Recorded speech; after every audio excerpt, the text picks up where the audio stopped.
એ બે પોતાના ભક્તોને સુખ પ્રદાન કરવા વાળા તથા મોક્ષ આપવા વાળા છે. ત્રીજો અવતાર છે એ બાલ ભુવનેશ્વર અવતાર નામથી બોલાય છે અને એની શક્તિ બાલા ભુવનેશ્વરી કહેવાય છે, જે સત્પુરુષોને સુખ આપે છે. ચોથો અવતાર છે ષોડશ નામક વિદ્યેશ અવતાર એમના રૂપની અંદર થયો અને ષોડશી શ્રી વિદ્યા અને મહાશક્તિ છે. આ એમની શક્તિઓ છે. પાંચમો અવતાર એ ભૈરવ અવતાર, એ ભૈરવ અવતાર નામથી પ્રસિદ્ધ છે અને એની મહાશક્તિ ગિરિજા એ ભૈરવી નામથી પ્રસિદ્ધ છે.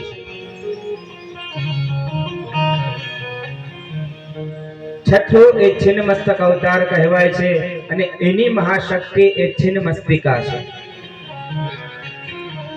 એ ગિરિજાનું સ્વરૂપ છે. સાતમો એ ધૂમવાન અવતાર છે, એમના નામથી એ પ્રસિદ્ધ છે અને એની શક્તિ એ ધૂમાવતી છે. આઠમો અવતાર એ બગલામુખ અવતાર છે, એની શક્તિ એ બગલામુખી છે, જે પરમ આનંદ સ્વરૂપ વાળી છે, ભક્તોને પરમ આનંદ પ્રાપ્ત કરાવનારી છે.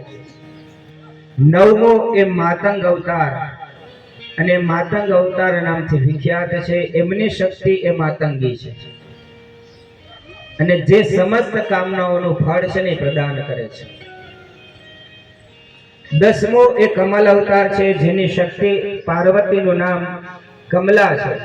આ કમલ અવતારની અંદર એમની શક્તિ છે એ કમલા છે, જે ભક્તોનું પાલન કરે છે. શિવજીના આ 10 અવતાર છે, જે સજ્જનો અને ભક્તો સર્વદા સુખ અને ભુક્તિ પ્રદાયક છે.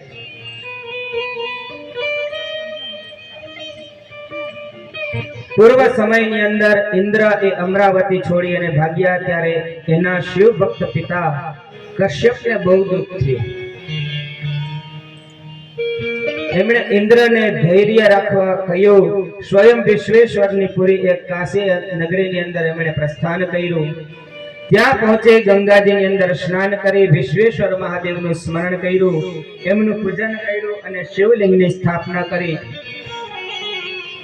દેવતાઓના હિત માટે થઈ અને પ્રીતિપૂર્વક એ શિવજીનું તપ કર્યું.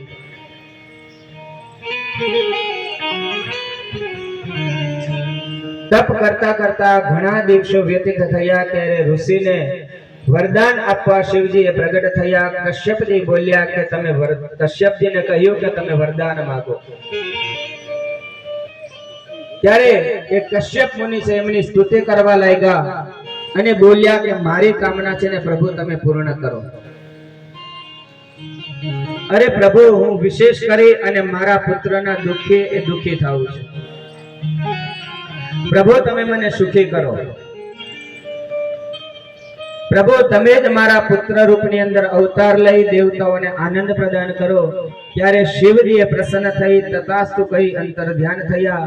કશ્યપજી એ પ્રસન્ન થઈ પોતાના સ્થાને ગયા. તતઃ સ શંકરઃ સર્વ સત્યમ કર્તુષ્વં કવચ સુરાભ્યામ કશ્યમાન પંજે એકાદશ સ્વરૂપવાન.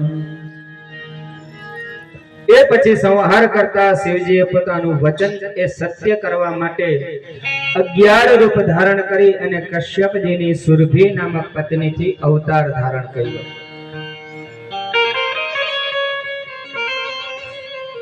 એ 11 અવતારની અંદર એ 11 અવતારોના નામ છે. સૌથી પહેલા કપાલી, પછી પિંગલ, ભીમ, વિરૂપાક્ષ, વિલોહિત, શાસ્તા, અજપાદ, અહિરબુધ્ન્યા, શંભુ, ચંડ તથા ભવ.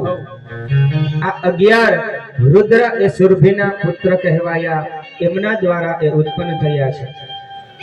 જ્યારે એ 11 રુદ્ર ઉત્પન્ન થયા ત્યારે બહુ મોટો ઉત્સવ થયો. એ 11 રુદ્ર દેવતાઓના હિત માટે સંગ્રામની અંદર ઘણા દૈત્યોને માર્યા અને દેવતાઓએ નિર્ભય થઈ પોતાનું રાજ્ય છે પ્રાપ્ત કર્યું. જે સાવધાન થઈ અને સાંભળે કે સંભળાવે તે આ લોકની અંદર બધા પ્રકારનો સુખો ભોગવી અંતે મુક્તિ પ્રાપ્ત કરીએ છીએ. બોલ્ય શ્રી સાંબ સદા શિવ ભગવાન કી જય।